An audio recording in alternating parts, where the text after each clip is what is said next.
Dean's Marsh is a surprising little place and a fantastic little hub. There's some great wineries, there's some great berry farm and some great local producers. Come down, grab a snack, have a browse, grab a coffee and say good day.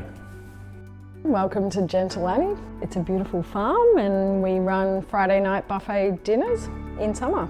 All home cooked by my husband and myself. We run the bar and it's a beautiful summer offering. We grow all of the chilies on the premises here, about 25 different varieties. We have about 13 different sauces we make, all made here with natural ingredients and different flavours. We absolutely love the Pennyroyal Valley. It's such a beautiful undulating hills. It's always green all year round. As much as it feels like we're in the middle of the Otways, we're really on the edge, so it's really quite easy to get here. Still quite easy to get down the coast, but we're not that far from Melbourne or Geelong.